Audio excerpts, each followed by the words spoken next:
Hello ব্যাস, আসসালামু আলাইকুম। আশা করি আপনারা সকলেই ভালো আছেন। এ দেখুন বৃষ্টি পড়ছে, আকাশে দেখুন আকাশ মেঘলা, বৃষ্টিও পড়ছে।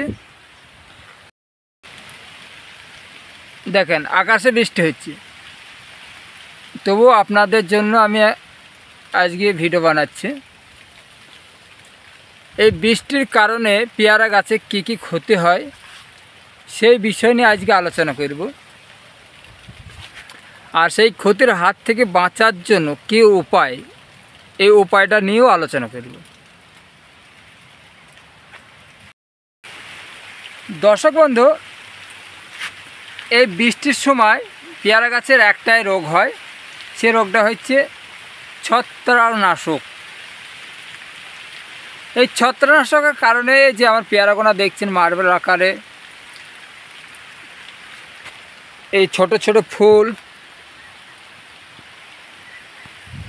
এই পেয়ারাগোনা নষ্ট হয়ে যায়। এর জন্য বলবো বন্ধুরা, এই বৃষ্টি থেমে গেলে আপনারা একটাই কীটনাশক দেবেন।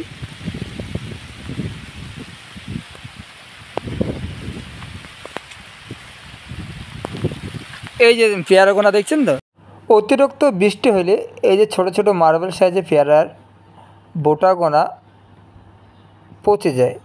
পচার কারণ হচ্ছে ছত্রাকনাশকের কারণে। এর জন্য এই পেয়ারাগোনা ঝরেও যায়। ছোট পেয়ারাগোনা ঝরে যায়, যে গাছে মোটা পেয়ারা থাকে সেগুলো পচন ধরে এই ছত্রাকনাশকের কারণে। এর জন্য বলবো আপনাদেরকে, বৃষ্টি থেমে গেলে অবশ্যই গাছে ছত্রাকনাশক কীটনাশক গুণে স্প্রে করবেন। ছত্রাকনাশকের মধ্যে সবথেকে ভালো কাজ করে নেটিভো। এই নেটিভো বায়ার কোম্পানিটা দিতে পারেন।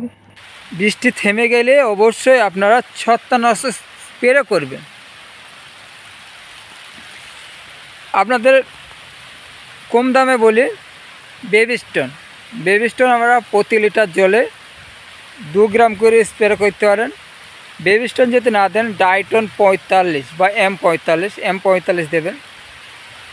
M45 যেতে হাতের নাগালের কাছে যেতে না থাকে, সাপ পাউডার এইগুলো দেবেন।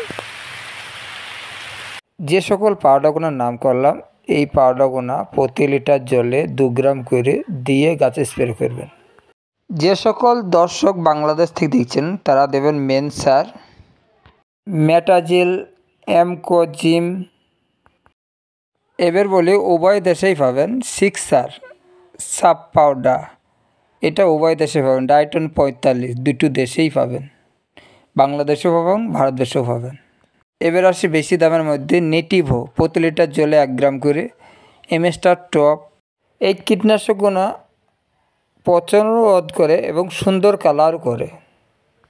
এমস্টার টপ, গ্যালিলিও, ইয়ারগান এগুলো দেবেন প্রতি লিটার জলে 1 গ্রাম করে, 1 ml করে দিয়ে গাছে স্প্রে করে দেবেন। দেখুন আপনাদের গাছে আর গুটি ঝরা কমে যাবে এবং মোটা পেয়ারা যে পচে গিয়েছিল সে পচাটাও কমে যাবে।